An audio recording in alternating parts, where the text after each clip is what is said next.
Bienvenidos a La Gran Historia, un podcast donde recorremos la Biblia libro por libro, descubriendo cómo cada historia revela el carácter de Dios y nos conduce a Jesucristo. En el libro anterior, Dios hizo una promesa gloriosa a David. Una dinastía, un reino, un trono eterno y un rey que gobernaría para siempre. Pero David murió y ahora surge una pregunta: ¿será Salomón el rey prometido? ¿Será él quien establezca para siempre el reino de Dios? ¿O descubrirá Israel que incluso el hombre más sabio necesita desesperadamente obedecer a Dios? En Primera de Reyes vemos algunos de los acontecimientos más importantes de la historia. La coronación de Salomón, el sueño donde Dios habla con un joven rey, la concesión de una sabiduría sin igual, la construcción del templo, la dedicación de la casa de Dios, la gloria y prosperidad máxima de Israel, la visita de la reina Saba, la caída espiritual de Salomón, la aparición de Jeroboam, la división del reino, el surgimiento del profeta Elías y la confrontación de Jehová y Baal en el monte Carmelo. Y aquí encontramos la gran verdad de este libro.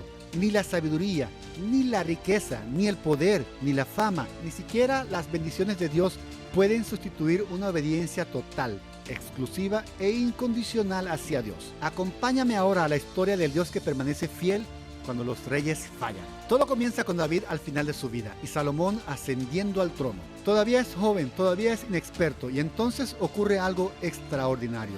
Dios se le aparece en un sueño y le dice: pide lo que quieras que yo te dé. Salomón no pide riquezas, no pide fama, no pide la muerte de sus enemigos, pide sabiduría para gobernar al pueblo de Dios.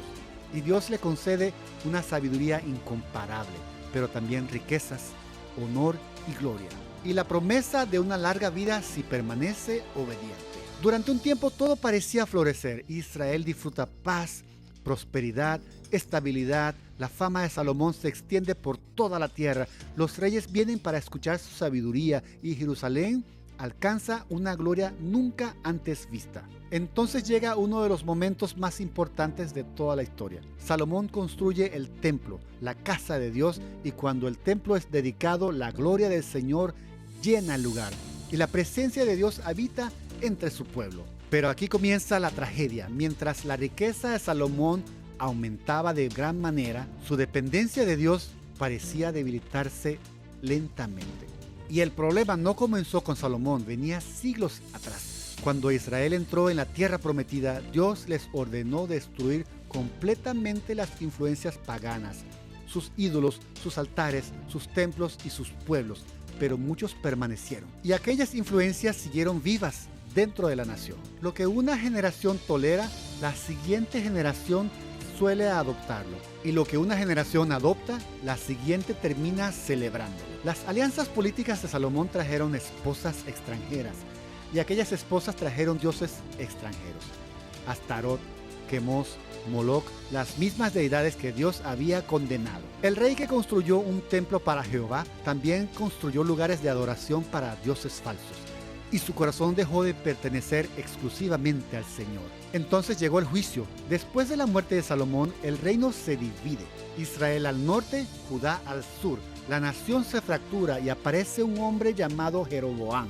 Jeroboam recibió una oportunidad dada por Dios, pero decidió gobernar mediante el temor. Temió perder la influencia, temió perder el poder, temió que el pueblo regresara a Jerusalén, y por eso creó una religión alternativa. Levantó becerros de oro, estableció centros de adoración falsos y alejó al pueblo del Dios verdadero, e hizo pecar a Israel. Pero Jeroboam no solamente pecó él, Jeroboam hizo pecar a toda la nación entera, y ese pecado se convirtió en una herencia nacional. La Biblia repite una y otra vez la misma acusación. Anduvo en el camino de Jeroboam, hijo de Nabat, que hizo pecar a Israel. Pasaron generaciones, pasaron siglos, y los reyes continuaban siguiendo su ejemplo. El reino del norte tuvo 19 reyes, y ni uno solo fue considerado bueno delante de Dios. Ni uno. Todos caminaron bajo la sombra del pecado de Jeroboam. Jeroboam gobernó una generación, pero su pecado gobernó más de 200 años. Los reyes murieron, las dinastías desaparecieron, los palacios cayeron, pero la idolatría permaneció.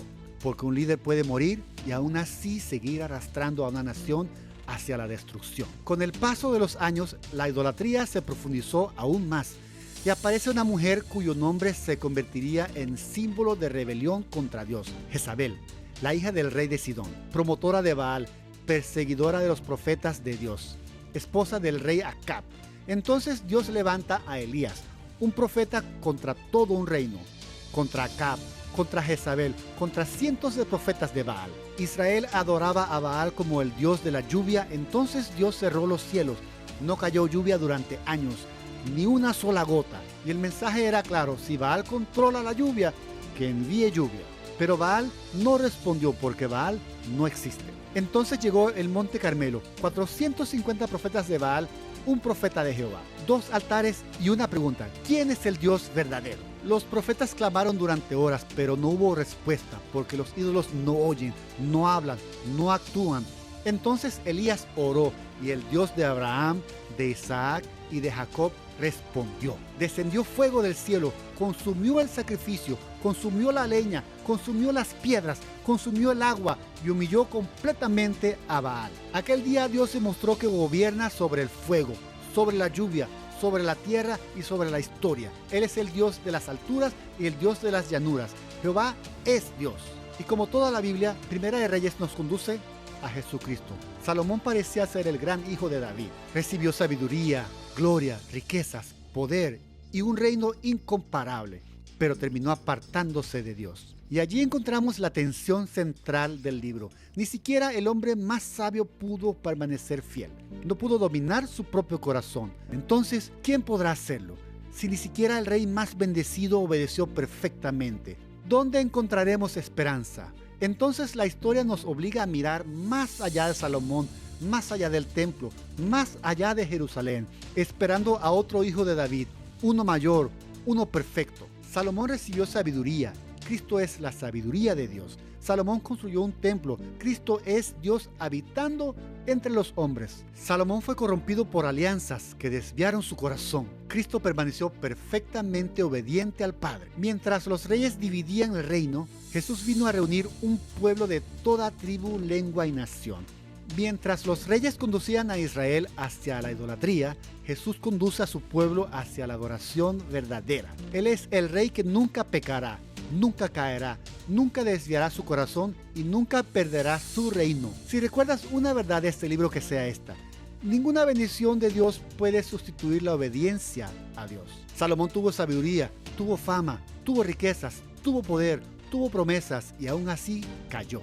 Porque el corazón humano necesita más que conocimiento, necesita ser transformado por el Espíritu Santo. Los reyes fallaron. Jeroboam hizo pecar a Israel. La nación se dividió, pero Dios permaneció fiel.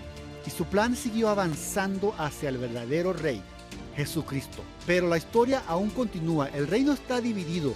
La idolatría sigue creciendo y el juicio de Dios comienza a acercarse. Sin embargo, Dios seguirá levantando profetas para advertir a su pueblo. Lo veremos en el próximo episodio de La Gran Historia. Segunda de Reyes, el Dios que advierte antes del juicio. Gracias por acompañarme. Nos vemos en la próxima página.